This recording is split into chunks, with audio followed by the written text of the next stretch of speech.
નમસ્તે મિત્રો. ઉમાશંકર જોશી ગાંધી યુગના એક સમર્થ કવિ. ગાંધી યુગના એમ કહીએ છીએ ત્યારે ગાંધી યુગમાં જન્મેલા એટલે કે કવિ તરીકે જન્મેલા.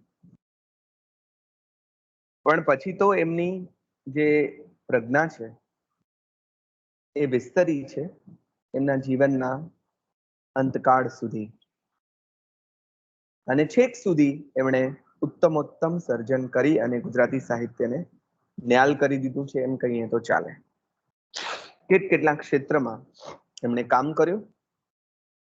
આ બધાનો ત્યાસ તો આપણે સર્જક પરિચય મેળવતી વખતે થોડોક લેવાની કોશિશ કરીશું. તેમ છતાં આપણે એના સર્વાંગી વ્યક્તિત્વને, એક વ્યક્તિ ઉમાશંકર અને સર્જક ઉમાશંકર, એનું ભાગ્ય જ મેળવી શકીશું. કારણ કે કોઈ પણ વ્યક્તિને, કોઈ પણ સર્જકને, કવિને સર્વાંશે સમજી શકવાનો દાવો આપણે કરી શકતા નથી. ઘરની વ્યક્તિઓને પણ આપણે સર્વાંશે સમજી નથી શકતા. ત્યાં તો બધા મોટા ગજાના સર્જકો છે. આપણે આપણા એંગલથી એટલે કે આપણા પોઈન્ટ ઓફ વ્યૂથી, આપણી નજરથી અને આપણા નજરિયાથી જે તે વ્યક્તિને કે એ જ રીતે જે તે સર્જકને સમજવાની કોશિશ કરી શકીએ છીએ. માત્ર આ બધી કવિતાઓમાંથી જ્યારે પસાર થઈ છે ત્યારે એ કયા પ્રકારે વિચારતા હશે, કયા પ્રકારનું જીવન જીવતા હશે. જીવન જીવતા હોય એવું જ વિચારતા હોય અને એવું જ લખતા હોય એવું બધા જ લેખકોના સંદર્ભમાં બનતું નથી હોતું. પણ ઉમાશંકરે તો એવી એવી એવી અપેક્ષા સેવી છે. શીલ તેવી શૈલીની વાત એમણે કરી છે. શીલ એટલે ચારિત્ર્ય, એટલે કે તમારું જીવાતું જીવન. જેવું જીવાય આમાર જીવન આમાર બાની, એમ ગાંધીએ કહ્યું તેમ આ ગાંધી પ્રભાવ હેઠળ આવેલો આ માણસ, આ સર્જક, આપણો યુવાન એમ કે છે કે જેવું જીવતા હો તેવું જ કેવું છે. ઘણીવાર બહુ મોટા મોટા આદર્શોની વાત કરવા વાળા ઉત્તમ સર્જકો આપણી પાસે હોય છે. ચિંતન એટલું ગંભીર અને મોટું આપણી સામે પીરસે, પણ એનું જીવન જોઈએ ત્યારે આપણને ખ્યાલ આવે કે એમાં કશું જ નથી.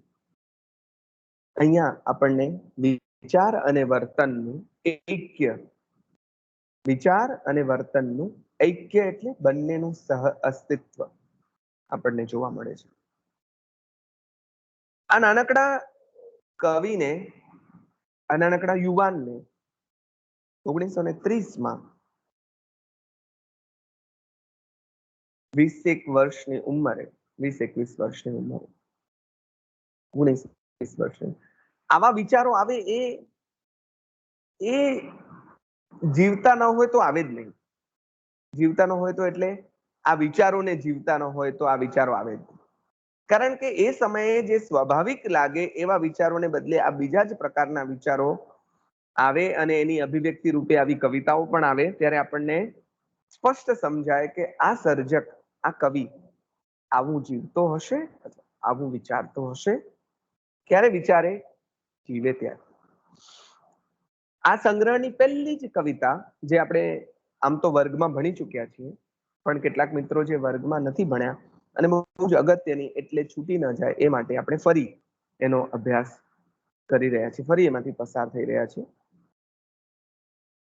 આ કવિતાનું નામ છે વાંછા. વાંછા કેટલા બધા શબ્દો છે જોજો. ઈચ્છા, ઝંખના નામની કવિતા આપણે ભણી ગયા છે. ઈચ્છા હોવી, વાંછા, વાંચવું એવું આપણે ત્યાં જૂની ગુજરાતીમાં, એટલે અત્યારે પણ વપરાય, પણ સાહિત્યિક સંદર્ભોમાં વધારે વપરાય. વ્યવહારમાં આપણે ઈચ્છવું એવું બોલીએ છીએ. વાંછા એની પાછળ પણ આમ તો ઈચ્છા છે. વાસના માંથી વાસના હોવી એટલે ઈચ્છા હોવી. કોઈ પણ વસ્તુની તમને વાસના રહી ગઈ એમ આપણે કહીએ એટલે ઈચ્છા અતૃપ્ત રહી જાય ત્યારે વાસના રહી જતી. તો વાંછા, ઈચ્છા, અપેક્ષા, મને આ જોઈએ, I need this, I want this. એવી પાછી કોઈની પાસે આપણે પ્રાર્થના કરીએ. શું છે કવિની ઈચ્છા? સાદી સીધી ભાષામાં જ આપણે તો વાત કરવી છે. Vote the poet want. આ કવિ માંગે શું છે? કવિ એને જોઈએ શું છે? એની ઉંમર પ્રમાણે શું માગવું જોઈએ એવું તો આપણે કલ્પના કરી શકીએ, પણ આ સર્જક તો વળી કંઈક વિશિષ્ટ છે એટલે કંઈક જુદું જ માગ્યું છે.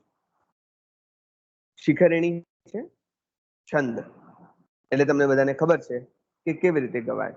અસત્યો માહેતી યાદ છે તમને, હું આખું નહીં ગાઉં હવે. ભલે મારે હૈયે ગગન ઘુમતા ઘોર ઘનના, વસે અંધારા એ ગહન ગભીરા શા પ્રલયના, પ્રકાશી ચર્યા છો મુજ જીવનના પંથની ન હો, પ્રભો મારે કાજે તીર રહજો તાપજ હજો, ભલે ને ઊંચેથી રવિ તપી તપીને તૂટી જતો. ફરીથી. ભલે ને ઊંચેથી રવિ તપી તપીને તૂટી જતો, અને ઝંઝાવાતે ફૂંકી ફૂંકી ભલે ને ખૂટી જતો, તીણી વિદ્યુત ધારા ઉપર કટકા થઈ જવું ભલે, ઊંડા અંતર ના દે શુભિત બનવું એય ગમશે, પરંતુ એ ના દે જગત જન હૈયા ઉછળશે, લીલા રંગે ખીલી કુદરત નવા હાસ્ય હસશે, નવા રૂપે નાચે જીવન મુજ જ્યાં ગાત્ર ઘડશે, અટે અંધારું વેરણ વીજળીથી પંથ જડશે, પ્રભો મારે તાપે તપી અવરની શાંતિ સૃજવી, નીચોવી અંધારા અજર રસ જ્યોતિ જગવવી. સોનેટ જ 14 લીટી, પહેલા 8, પછી 4 અને પછી 2. 8 અને 6 હોત તો એ પેટ્રાર્ક સાઇઝ સોનેટ કહેવાત, પણ 8 + 4 + 2 છે. એને બદલે જો 4 + 4 + 4 + 2 એમ હોત તો શેક્સપિયરિયન સાઇઝ સોનેટ કહેવાત, પણ આ તો 8 + 4 + 2 એટલે 8 ને 4 12 ને 2 14 એમ 14 લીટી કરી છે. એટલે તમને યાદ છે કે આને આપણે મિલ્ટન સાઇઝ સોનેટ કહીશું.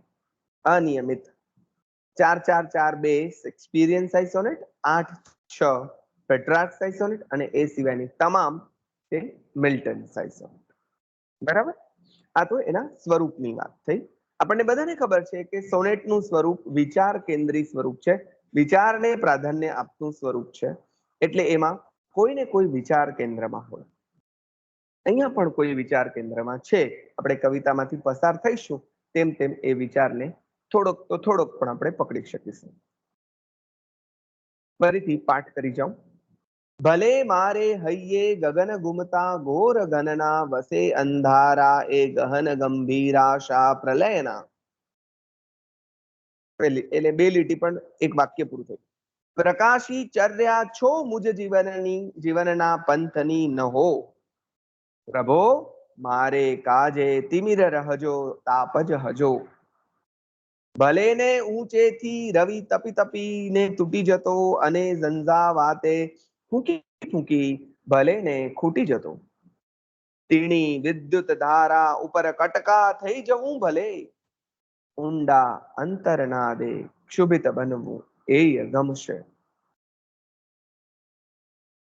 પરંતુ એ ના દે જગત જન હૈયા ઉછળશે, લીલા રંગે ખીલી કુદરત નવા હાસ્ય હસશે, નવા રૂપે નાચે જીવન મુજ જ્યાં ગાત્ર ગળશે, હટે અંધારું વેરણ વીજળીથી પંથ જડશે, પ્રભો મારે તાપે તપી અવરની શાંતિ સૃજવી, નીચોવી અંધારા અજર રસ જ્યોતિ જગવવી.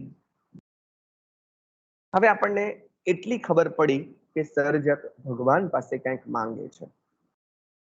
માંગવું એ આપણી પ્રિય વૃત્તિ છે. આપવા કરતા આપણે માગવામાં વધારે માનીએ છીએ. એટલે જ્યાંથી પણ માગવાની તક મળે ત્યાંથી આપણે માગવાનું ચૂકતા નથી. આપણા કોઈ વક્તાઓ બધા જે અત્યારે બહુ જ પ્રસિદ્ધ છે એ બધા હસવામાં ઘણીવાર કહેતા હોય છે કે મંદિરની બહાર ભિખારીઓની લાઈન હોય છે, એ એવા ભિખારીઓ છે કે જે 2, 5, 10 રૂપિયામાં સંતુષ્ટ થઈ જાય છે.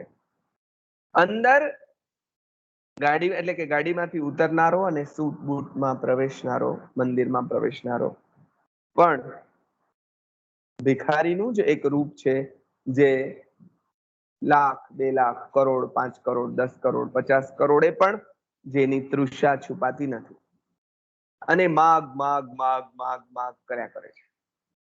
મને તો ઘણીવાર હસવામાં હું કહેતો પણ હોઉં મારા બીજા મિત્રોને, વિદ્યાર્થીઓને પણ, તમને બધાને પહેલી વાર આ રીતે વાત થાય છે કે આપણે બધા ભગવાનને, માતાજીને, દાદાને વગેરે વગેરે જેમાં માનતા હો તેને બે રૂપ એટલે 2 નાળિયેરની જોડમાં કેટલું બધું માંગી લઈએ. આમ થાય તો નાળિયેરની જોડ ચડાવો.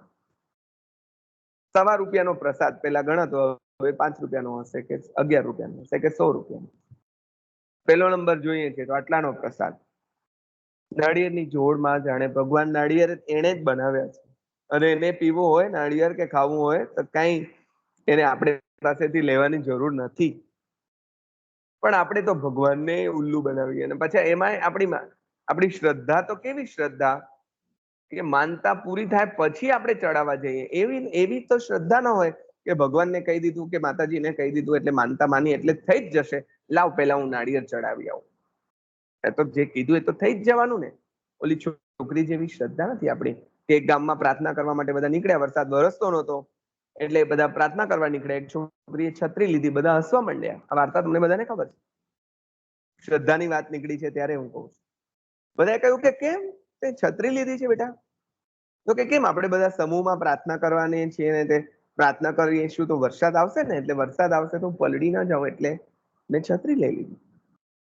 વરસાદ માટે પ્રાર્થના કરવા તો બધા જ જાય છે પણ કોઈને શ્રદ્ધા નથી કે વરસાદ આવશે. આપણી શ્રદ્ધા બહુ પાંગડી છે. નરસિંહની શ્રદ્ધા જુઓ તો તમને ખબર પડે કે શ્રદ્ધા કોને કહેવાય. કુંવરબાઈનું મામેરું પૂરવા માટે આ બાપો આપણો નીકળ્યો છે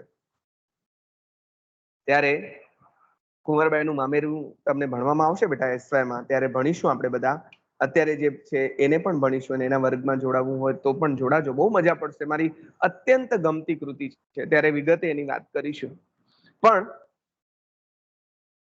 એક બાપને દીકરીના ઘરે સીમંત પ્રસંગ આવ્યું છે ત્યારે મામેરામાં વસ્તુઓની યાદી મોકલાવી છે વડસાસુએ કે આટલું આટલું મોકલજો. અને કચ્છીમાં કહું તો ઘરમાં માખીઓ ભૂખે મરે છે, મક્ખીઓ ભૂખમાં રહેતી એવી સ્થિતિ છે. કશું છે નહીં ઘરમાં, હાંડલા કુસ્તી કરે છે. બધી કહેવાતો બધી જ નરસિંહ મહેતાને લાગુ પડે. એવામાં આ માણસ 2 બળદ, એમાંથી પેલું કોણ મરશે? કોઈના પૂંછડા ઉપર વાળ નથી, બગાઈ ઉડાડવાની ત્રેવડ નથી, ચાલવાની તો ક્યાંથી હોય? એવા 2 બળદ જોડીને ગાડામાં મંજીરાની, તબલાની, ઢોલક લઈને નીકળી પડે છે, બાવાઓની જમાત લઈને. કયા બળે? કેમ કે હું પહોંચીશ ત્યાં પહેલા તો મારો ઠાકર આવી ગયો હશે અને એને એ જ પૂછશે ને. એ ઘરે ત્યાં પહોંચે છે ત્યારે હજી કોઈ આવ્યું નથી ભગવાને.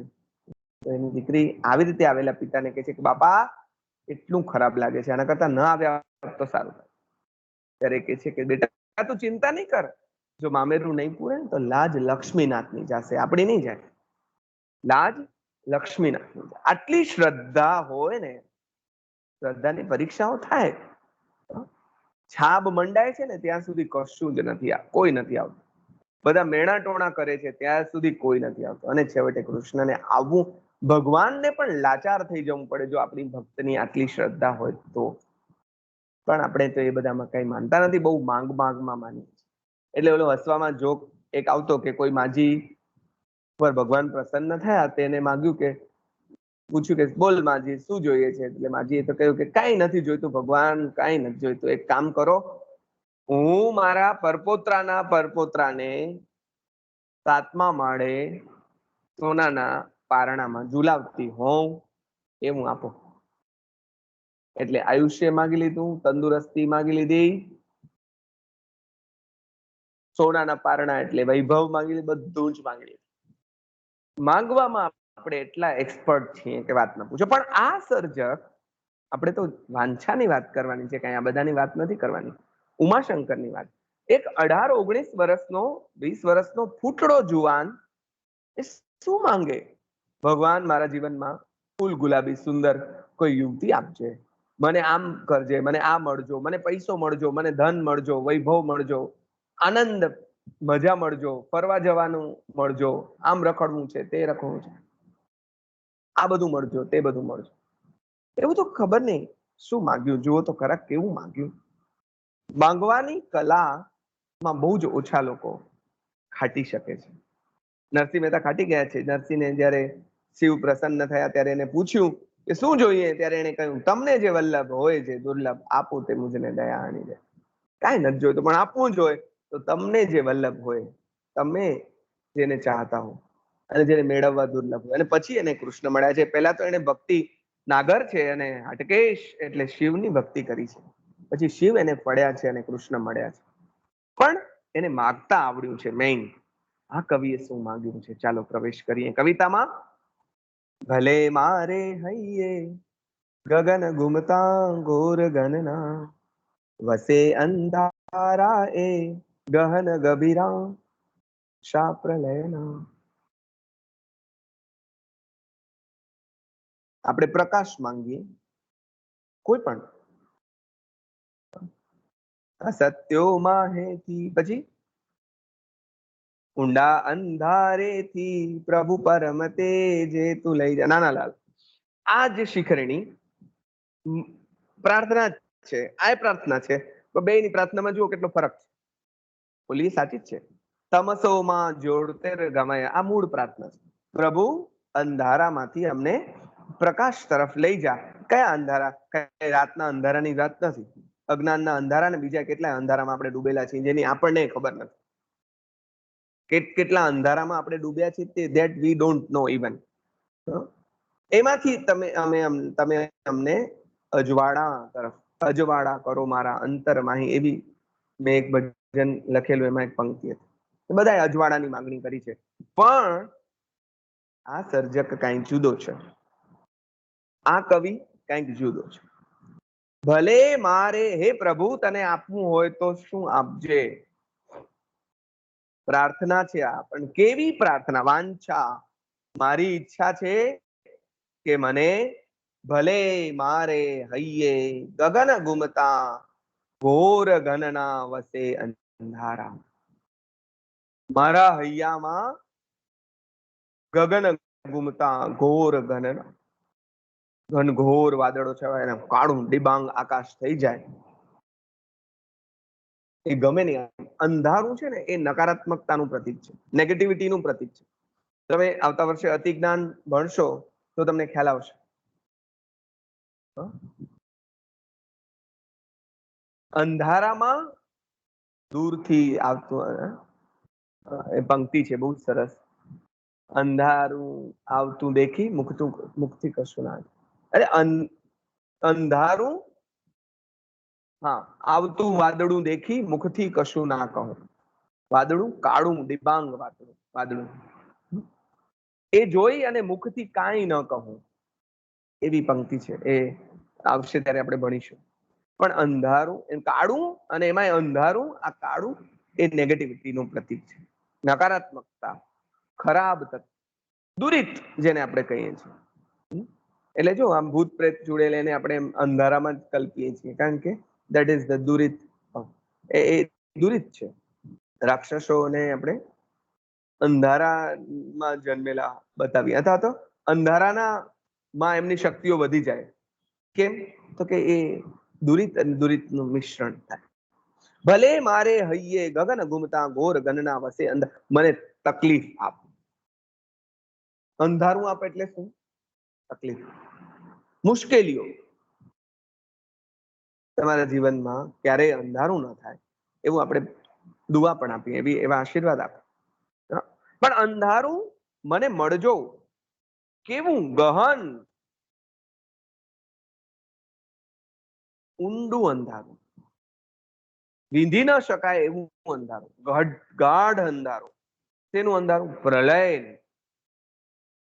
અંધારાનો પ્રલય થજો મારા જીવનમાં. પ્રલય એટલે વિસ્ફોટ. મારા જીવનમાં અંધારું વ્યાપી વળજો, મારા જીવનને અંધકારથી ભરી દે પ્રભુ, એવું કોઈ માંગે? આપણે એમ થાય આનું ખસી ગયું લાગે છે. ગાંડા હોય એ આવું માંગે. ભગવાન મારા જીવનને તું અંધારાથી ભરી દે છે. સંતોએ જો કે આવું માંગ્યું છે. શું માંગ્યું છે? ભગવાન અમને કાયમ દુઃખ દે છે. કેમ? એક પંક્તિ છે, હરિજન હારા હી ભલા જીતન દે સંસાર. મારા ભુવનચંદ્રજી મારા સાહેબ મને કહેલી, હરિજન હારા હી ભલા. હરિજન હારેલો જ સારો, એને દુઃખ તકલીફ કંટાળા મુશ્કેલી એ જ સારું. હરિજન એટલે હરિનો માણસ, ભગવાનનો માણસ. અત્યારના જે સંદર્ભમાં વાપરી છે એવું નહીં, અકલ વગરનો બાગો એવું નહીં. આપણને એમ થાય કે આવો ભગવાનનો માણસ હોય તો ભગવાન કેવો હશે, એ નહીં. હરિજન વૈષ્ણવ જન તો તેને કહીએ, આ હરિજન જેને આ બધા લક્ષણો ગ્રહણ કર્યા છે એવો હરિજન, હરિનો જન, ભગત, સાચા અર્થમાં ભગત, ભક્તજન, સંત. હરિજન હારા હી ભલા જીતન દે. અરે જીતવા દે આ સંસારને, ભલે જીતતું, જીતન દે સંસાર. કેમ? એનું કારણ પાછું કહ્યું, હારા હરી પે જાયેગા જીતા જમ કી લાલ. જો હાર્યો તો હરી ઉન્મુખ રહેશે, એનું મુખ હરી તરફ રહેશે, ભગવાન તરફ. જીતી ગયો તો ક્યાંક એની જીતના કેફમાં પાછો અટવાઈ જશે. તો એટલે મારે અટવાવું નથી, મને તો હરી જોઈએ છે, ભલે ને જીત ન મળે તો કઈ નહીં. એટલે આ કવિ કંઈક એ પ્રકારનો જીવ છે એવું આપણને લાગે. ભલે મારે હૈયે ગગન ગુમતા ઘોર ગનના વસે અંધારા. પેલી જ પ્રાર્થના અંધારાની માગણી. બોલો, આવી રીતે કોઈ પ્રાર્થના તમે સાંભળી જ નહીં. અને જેમ જેમ આપણે કવિતામાંથી પસાર થઈશું તેમ તમર ચડતા જશે કે આવું મગાતું હશે ભલા માણસ. જે માગીએ તે મળે છે, બોલો. એટલે આવું ન મગાય. You don't have to think negative, think positive. પણ શું કામ માગ્યું છે એનું રહસ્ય તો પછી પાછળ જતા ખુલશે. પહેલા માગણી, આપણે તો શબ્દ સહ એમાંથી પસાર થઈ અને જે આવે છે તે જોતા જઈએ, દોડ ડાપણ ન કરીએ. ભલે મારે હૈયે ગગન ગુમતા ઘોર ગનના વસે અંધારા. એ ગહન ગભીરાશા પ્રલયના, પ્રલયનું અંધારું, અંધારાનું પ્રલય મારા ઉપર તું તોડી નાખ. હે મને તું અંધારા. આને આ વાત રિપીટ કરવા શું કહું? ત્રીજી લીટી, પ્રકાશી ચર્યા છો ભલે મુજ જીવનના પંથની ન હો. મારા જીવન પંથ પર, જીવન પંથ ઉજાડ. આવી એક પ્રાર્થના, મારો જીવન પંથ ઉજાડ. આ પણ એક પ્રાર્થના. પછી એક જ દે ચિનગારી મહાનન. તમને યાદ આવશે, બહુ જ સરસ પ્રાર્થના. એક ચિનગારી આપ, એટલે કે આગ, ચકમક લોઢું. બહુ સરસ પ્રાર્થના છે, ક્યારેક એની વાત કરીશું. ઘસતા ઘસતા રહેવાતું નથી, પણ નહીં, આપણે એમાં નહીં જઈએ. પ્રકાશી ચર્યા છો મુજ જીવનના પંથની ન હો.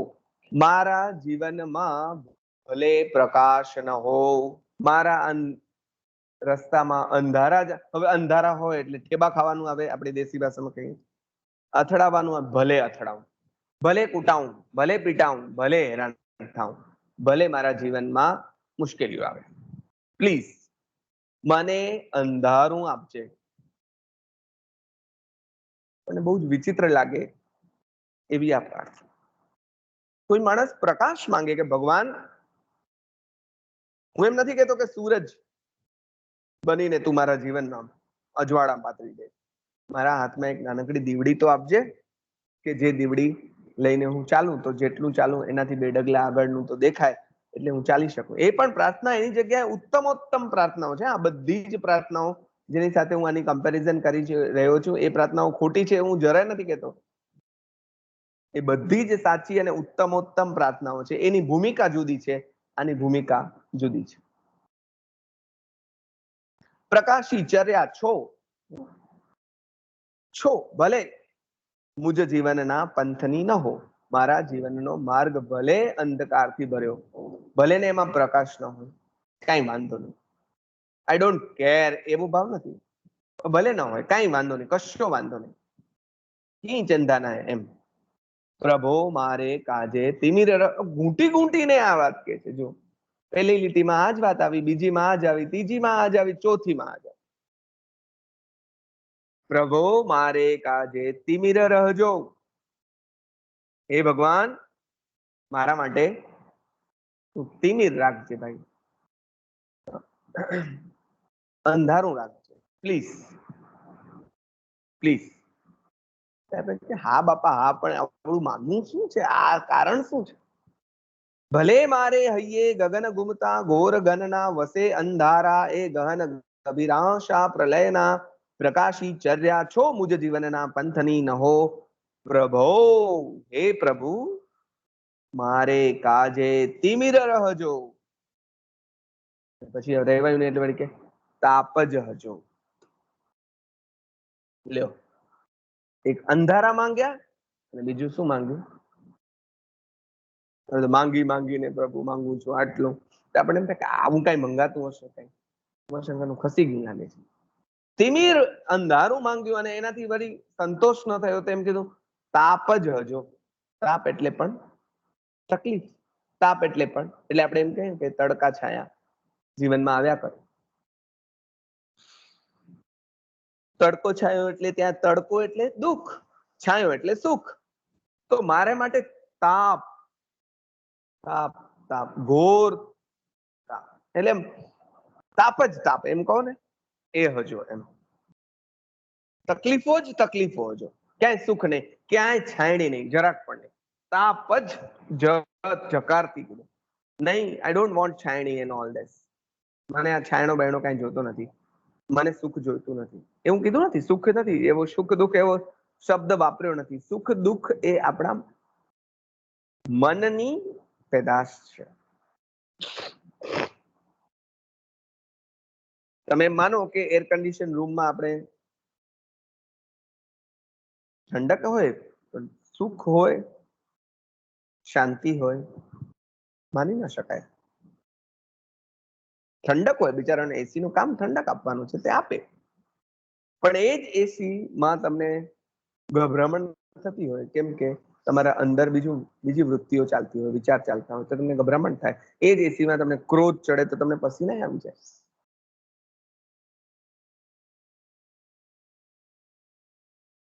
કે છે તમારા મનને ઠારી શકતી નથી. એટલે સુખ દુઃખ તો બરાબર છે, એટલે એમણે એવો શબ્દ પ્રયોગ પણ નથી કર્યો. મારા માટે તાપ જ હજો ભાઈ પ્લીઝ. પછી ભલે ને ઊંચેથી રવિ તપી તપીને તૂટી જતો. ઓ બધું ઘૂંટી ઘૂંટીને કહે છે. એકવાર કહે તો ભગવાન ભૂલી જાય તો, એટલે એકની એક વાત જુદા જુદા ભગવાનને એને એમ કઈ સમજાણું નહીં એમ કરી. એટલે આમ કે પછી આમ કે પછી આમ. અહીંયા રિપીટેશનમાં ઘૂંટવાનું. તમે એકની એક વાત 2 વાર 3 વાર કેમ છો? વજનથી તમે કહેવા માંગતા હો ને ત્યારે. પ્રેમની પ્રેમની પ્રેમની રે મને વાગી કટારી. પ્રેમની આવું મીરાબાઈ કહે છે. કેમ એમ કીધું?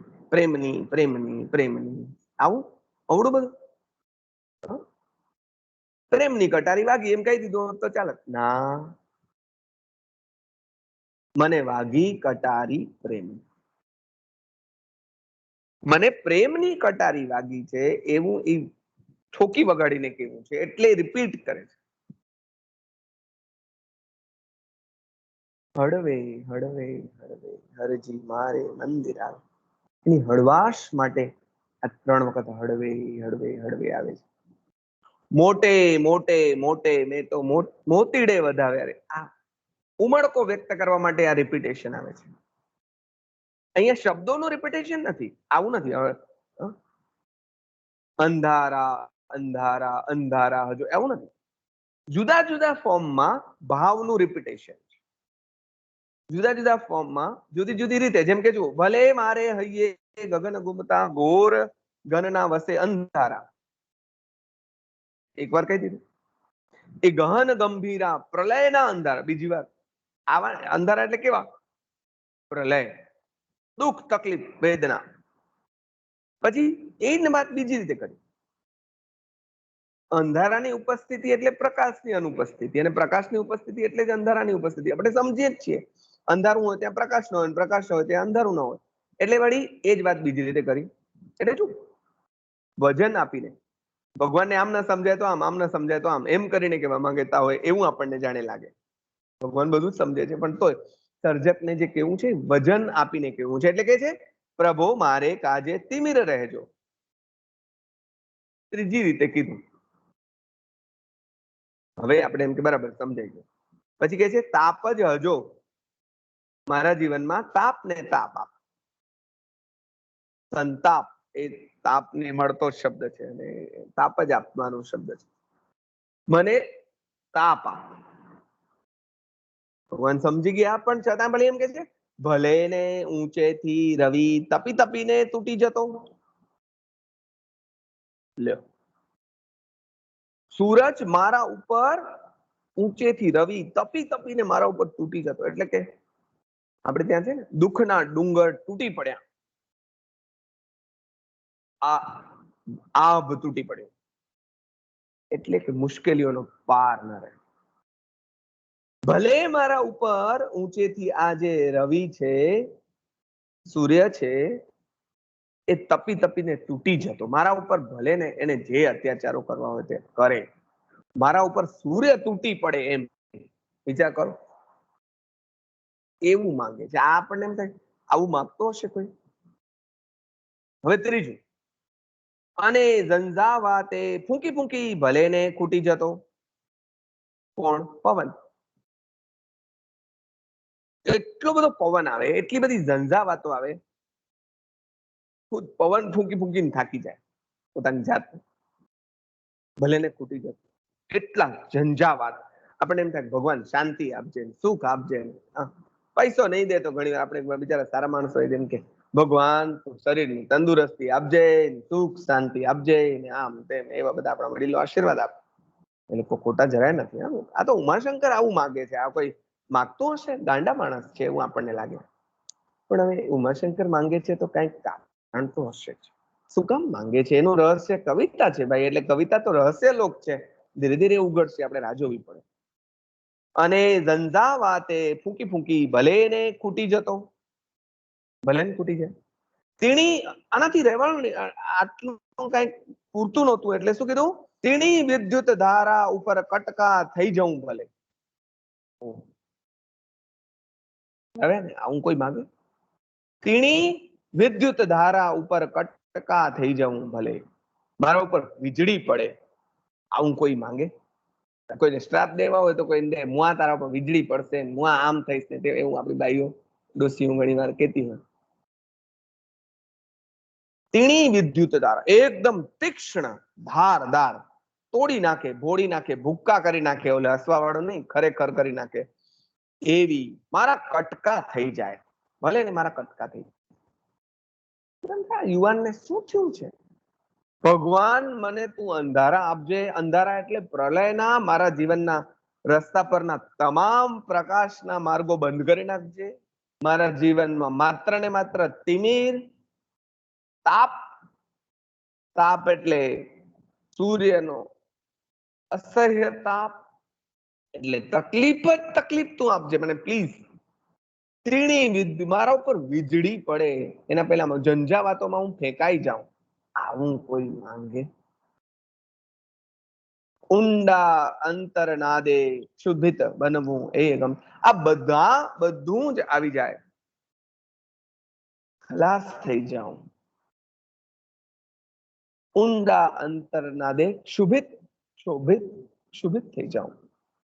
આ મને ગમશે. આ બધું કરવું મને ગમશે. I would be happy if you will do all this things.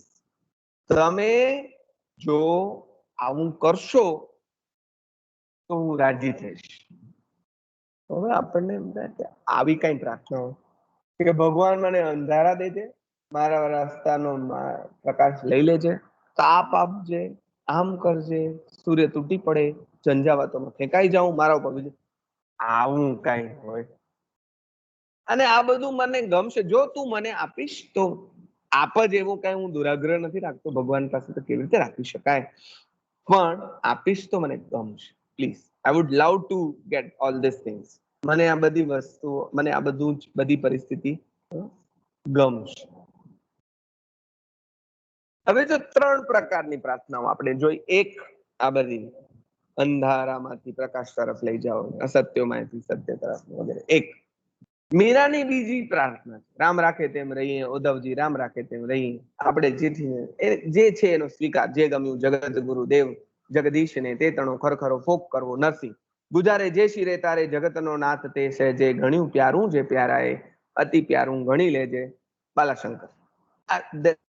Second type of prayer.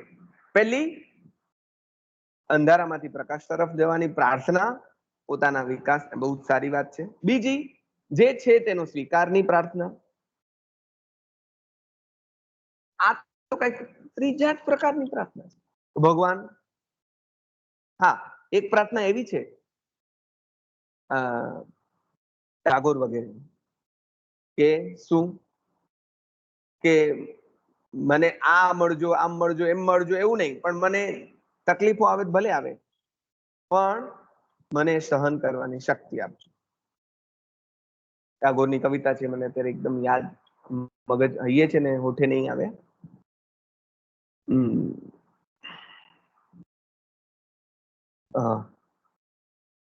કઈ યાદ આવશે તો હું કહીશ પછી.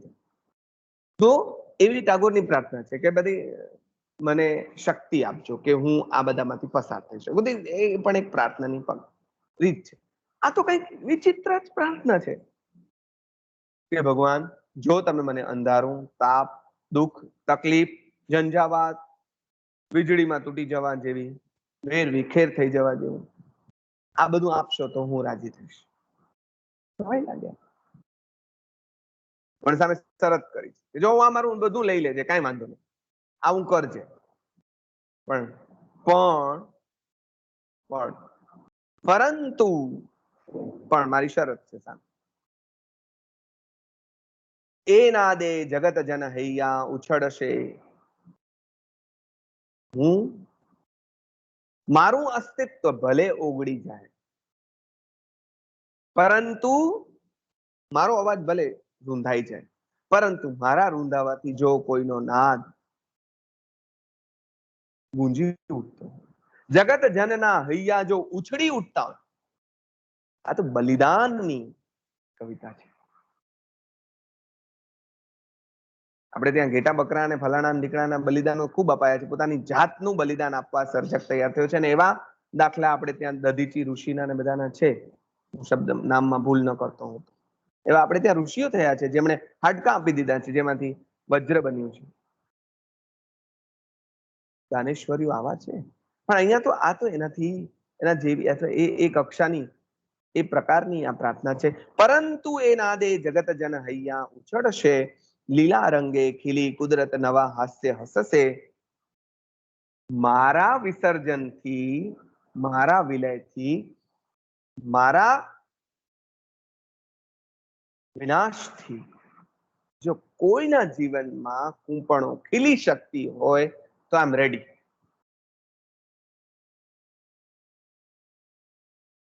જાતની બલી ચડાવવા માટે સર્જક રેડી છે. જુઓ કે મારા સહન કરવાથી જો બીજાને ખુશી મળતી હોય તો આઈ એમ રેડી. મારા જીવનનો ભોગ આપી દેવાથી, એટલે હવે છે ને આપણને જરાક જુદી રીતે આપણને સૈનિકો યાદ આવે કે અમારા મરી જવાથી જો દેશને શાંતિ મળતી હોય તો વી આર રેડી. એ સૈનિકોને સલામ છે. તો મિત્રો, દેશ માટે મરનારાઓની તો જરૂર છે, પણ જીવનારાઓની પણ જરૂર છે. જે જીવીને જીવન આપી દે એવાની જરૂર છે.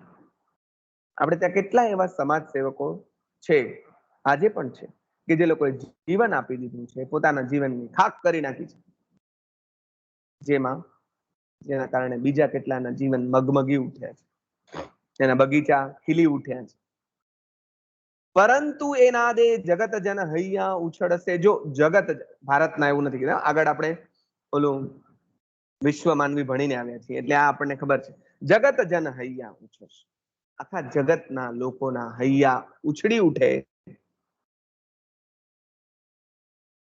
ઈશુ જગતને ખુશી આપવા માટે, જગતને ધર્મનો માર્ગ બતાવતા હસતે હસતે સૂડી, ભલે ને મને ચડાવી દીધા સૂલી ઉપર, પણ જો જગતને પ્રેમ, કરુણા અને મૈત્રીનો સંદેશ મળતો, આઈ એમ રેડી. પૈગંબર સાહેબ, બુદ્ધ, મહાવીર, કાનમાં ખીલા ઠોકાણ, I am ready to face all this things. We are ready. જો ઉમાશંકર કઈ કેટેગરીમાં જાય છે, આપણને એમ થાય કે ઓહો, પરંતુ એના દે જગત જન હૈયા ઉછળશે, લીલા રંગે ખીલી કુદરત, નવા હાસ્ય હસશે. મારું અસ્તિત્વ ઓગાડીને જો બીજા કોઈના જીવનમાં વસંત ખીલી શકતી હોય તો ભગવાન કૃપા કરીને બીજાના જીવનના અંધારા જો હું લઈ શકું અને મારા ભાગનો પ્રકાશ જો એમને આપી શકાતો હોય, ભગવાન પ્લીઝ આપી દેજો. હિન્દી પિક્ચરોમાં કોઈ માં પોતાના દીકરા માટે પ્રાર્થના કરતી હોય ને તો એમ કે, તેરે સારે ગમ મેરે, મેરી સારી ખુશિયાં તેરી. ઉમાશંકરમાં આપણને 18, 19, 20 વર્ષના છોકરામાં આપણને માના દર્શન, આવું માં માંગી શકે કે મારી માં એમ કે માં ના માં અસાં કે મર થઈએ આંકે ખ્યાલ કીએ નથી, અમને ભલે થાય પણ તમને કાંઈ ના થાય. એવું એ પોતાના સંતાન પૂરતું માંગે, બધા માટે એવું નથી માંગતું. આ જગત માતા છે કે જે પોતાના ભોગે જગતનું કલ્યાણ વાંચે છે, કે મારો ભોગ ચડાવીને પણ જો જગતનું કલ્યાણ થતું હોય તો ભગવાન બીજાના ભાગના અંધારા મને આપી દે છે, બીજાના ભાગ્યના તાપ મને આપી દે છે, બીજાના ભાગ્યની ઝંઝાવાતો મને આપી દે છે, બીજા ઉપર પડનારી આપત્તિની વીજળીઓ મને આપી દે છે, અને તું મારા ભાગની ખુશી, મારા ભાગનો આનંદ, મારા ભાગની મજા આ લોકોને આપી દે છે. જુઓ તો ખરા આ યુવાનનું ગજું તો જુઓ, પોતે સાવ ઢીંગણા છે પણ એનું ગજું તો જુઓ. નવા રૂપે નાચે જીવન મુજ જ્યાં ગાત્ર ઘડશે. અને એમાં હું મારું સ્વાર્થ છે તમે ચિંતા ન કરો. નવા રૂપે નાચે જીવન મુજ જ્યાં ગાત્ર ઘડશે. મારા ગાત્ર, મારા અંગો જ્યાં ઘડી ગયા હશે ને એ ત્યાં બીજાના જીવન, એ નવા રૂપે જીવન મેળવશે. કશું જ વિલીન નથી થતું, લુપ્ત નથી થતું. હમણાં વચ્ચે સુરત કે ત્યાંના કોઈ એક બાળકની વાત આવી હતી કે બહુ જ મજાનો બાળક, અને એનું ઓચિંતું દેહાવસાન થયું. તો એને ચાહતા એના મમ્મી પપ્પાએ એની આંખ, એની કિડની, એનું આ તે જે કાંઈ અંગો ઉપાંગો હતા જે બીજા જરૂરિયાતમંદોને આપી અને દેહદાન કર્યું, અને એમ કહ્યું કે એ બધામાં અમારું બાળક હવે જીવતું થશે. જુઓ, આ તો પરિસ્થિતિ વશ કરે, આ તો સર્જક સામેથી એમ કે છે કે મારું બધું જ લઈ લ્યો અને હું નવા રૂપે રંગે નાચે મુજ જીવન મુજ, મારું જીવન નવા રૂપ રંગમાં નાચશે. આજ શરીર, આ ખોખું, આજ વ્યક્તિ, આજ અસ્તિત્વને તકલીફ થશે તો ભલે થતી, પણ આ મારું હાડ ઘડાઈને જો એમાંથી બીજું કાંઈક બનશે, કોઈના માટે, કોઈનાની પ્રસન્નતા માટે, કોઈની ખુશી માટે, કોઈના જીવનમાં સુખાકારી લાવવા માટે જો હું કાંઈ થઈ શકીશ તો એ મારો નવો જન્મ હશે. નવા રૂપે નાચે જીવન મુજ જ્યાં ગાત્ર ઘડશે. અમારું શરીર જ્યાં ઓગળી ગયું હશે એમાંથી જો એ ખાતર થઈ ગયું હશે અને એમાંથી કૂંપણો ફૂટશે તો એ મારી જ કૂંપણો હશે. હું જ નવા રૂપ ધરીને બીજી વાર આવીશ. તમે વિચાર તો કરો.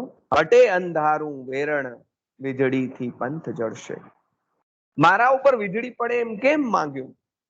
કે મારા ઉપર વીજળી પડે અને કોઈના જીવનને પંથ જો મળી જતું હોય તો એ વીજળી વેઠવા હું તૈયાર છું. વીજળી ઝબકારો થાય ને એટલે અંધારામાં પ્રકાશ પ્રકાશ થઈ જાય અને તમને આખો રસ્તો સડસડાટ દેખાય છે કે આમ ચાલવાનું છે. મારા ઉપર વીજળી પડવાને કારણે પ્રકાશ પથરાય છે, એમ પણ જો કોઈનું કલ્યાણ થતું, વિચાર તો કરો. શિવમસ્તુ સર્વ જગતની આ ભાવના છે કે જો આખા જગતનું કલ્યાણ થાવ, શિવ થાવ કલ્યાણ, અને એમાં મારું અકલ્યાણ થતું હોય તો ભલે. આપણે શું માંગીએ? બીજા બધાનું થાવ તેમ મારું થશે. ભગવાન બધાને આપજે તેમ મને આપ, આ એ વાત નથી. મારું લઈ લઈને તું બધાને આપજે. આ ક્યાંથી આવ્યું? ગાંધી પ્રભાવ સિવાય આ ના આવી શકે. જે પર દુખે ઉપકાર કરે તો મને અભિમાન ના આણે રે. વૈષ્ણવજન તો તેને કહીએ પીડ પરાઈ જા. બીજાના દુઃખોને જેણે પોતાના સમજ્યા, અને પોતાના જેણે, એ તો એક તબક્કો, પોતાના દુઃખોને જેણે ગૌણ કરીને બીજાના દુઃખોને પોતાના સમજ્યા, એ વૈષ્ણવજન છે. આ આજે સમજાયેલું સત્ય છે. બીજાના દુઃખોને પોતાના દુઃખ સમજે એ તો બરાબર, વૈષ્ણવજનની જ લાક્ષણિકતા છે. પણ એ માટે દુઃખ વોરી લે એ વૈષ્ણવજન. પોતાના દુઃખોને ગૌણ બનાવીને પોતે દુઃખ વોરીને બીજાને સુખ આપે. પોતે બળી જઈને, ધૂપ સળીનું આપણે ઉદાહરણ આપીએ છીએ સંતો માટે, બળીને સુગંધ આપે છે. કાંટાનો ત્રાસ વેઠીને ફૂલ સુગંધ આપે છે. દીવો બળીને પ્રકાશ આપે છે. આ જ વાત છે કે મને, હું ભલે ને ખાક થઈ જાઉં, પણ ખાક થતા થતા હું પ્રકાશ પાથરતો જાઉં, હું પ્રેમ પાથરતો જાઉં, હું આનંદ પાથરતો જાઉં. હટે અંધારા, કોઈકના જીવનના અંધારા જો હટાવી શકું તો મારા જીવનની એ ધન્યતા હશે. છેલ્લી લીટી, પ્રભો મારે તાપે તપી અવરની શાંતિ સૃજવી. મારે તાપે, તાપ તો ઘણા તપ્યા છે, તપસ્વીઓ ઘણા થયા છે. આપણે ત્યાં કેટલા બધા તપસ્વીઓ થયા છે. ઈશ્વર પ્રાપ્તિ માટે તપ કર્યા છે, બીજું કશુંક મેળવવા તપ કર્યા છે. આ તપસ્વી એવો છે, વિચાર તો કરો. આને તમે કઈ કેટેગરીમાં મૂકશો? કલ્પના કરો, ઉમાશંકર પ્રત્યેનો આપણે એમ થાય કે સામે મળે તો આ કોઈ સાધુતાનો વેશ પહેર્યો નથી, એમ છતાં સાધુઓથી ક્યાંય ચડી જાય એવો સાધુ છે. શું કે છે? તપ હું કરું અને એનું ફળ તો બીજાને આપ. આવો તપસ્વી શોધી તો લાવો. તપ હું કરું, પ્રભુ મારે તાપે તપી, હું તપું,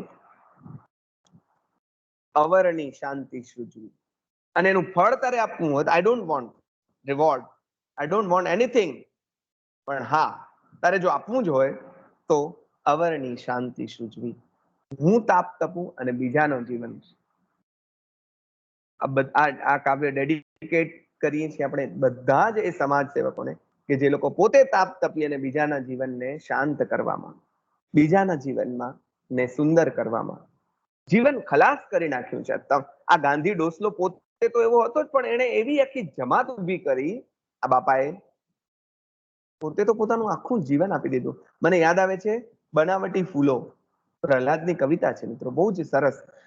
એમાં પ્રહલાદ બનાવટી ફૂલોને પૂછે છે કે તમને તો રંગો છે, તમારે આમ છે, લાંબુ આયુષ્ય છે, સ્ત્રીના માથામાં લાગો છો તો સરસ લાગો છો, એને સૌંદર્ય વધારો છો, ઘરમાં ખૂણામાં પડ્યા રહો છો તો સૌંદર્ય વધારો છો, લાંબુ આયુષ્ય છે, હવે તો બનાવટી સુગંધ પણ છે, બધું જ છે. બહુ ઠંડકથી પૂછે છે, પરંતુ પૂછું છું, જાણો, આ જસ્ટ એક પૂછું છું. શું પૂછું છું? કે તમને ક્યારે એવો વિચાર આવ્યો છે? શું?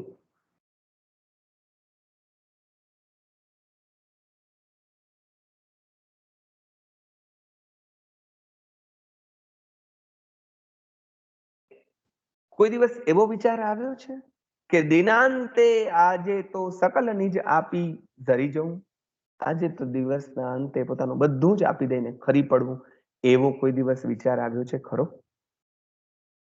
સાચા ફૂલ સિવાય એવો વિચાર આવી ન શકે. આવો વિચાર તો સંતોને આવે. એટલે ઉમાશંકરની કેટેગરી, એની કક્ષા જુઓ. પ્રભો મારે તાપે તપી, હું તપું અને અવરની શાંતિ, અવરને શાંતિ મળે. અવરણે કાજ કોઈ માણસ તપશ્ચર્યા કરે આવો સાધુ શોધી તો લાવો. નીચો બી અંધારા અજર રસ જ્યોતિ જગન. એ લોકોના અંધારાને નીચોવી અને અજર રસ જ્યોતિ, અજર અમર રસ જ્યોતિ તું જગાવ. મને તું ખલાસ કરી નાખ. સાદી સીધી ભાષામાં કહીને તો મને તું મારું તું ધનોત કાઢવું હોય તો કાઢી નાખ, મને તું ખલાસ કરવો હોય તો કરી નાખ, પણ મારા ખલાસ થવાથી, મારા વિસર્જનથી જો કોઈનું જીવન સર્જન થઈ શકતું હોય તો I am ready. Please do this, please do this, please do this.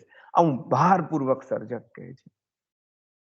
અને આપણને માન થઈ જાય છે ઉમાશંકર ઉપર કે ઓહો. અને આપણને માન વધે છે ગાંધી ઉપર પણ કે જેના પ્રભાવમાં. તો મિત્રો આ એક જુદા પ્રકારની પ્રાર્થના. હજી તો એની કાંઈ જ વાત હું નથી કરી શક્યો, કારણ કે કવિતાની વાત પૂરી કરવી શક્ય જ નથી. પણ સમય હવે આપણને રજા નથી આપતો, એટલે આપણે આ વાતને અહીંયા સંકેલીએ. પણ ધન્ય છે એ ઉમાશંકરને, ધન્ય છે એની સમજને. વંદન કરીને આપણે વાત પૂરી કરીએ.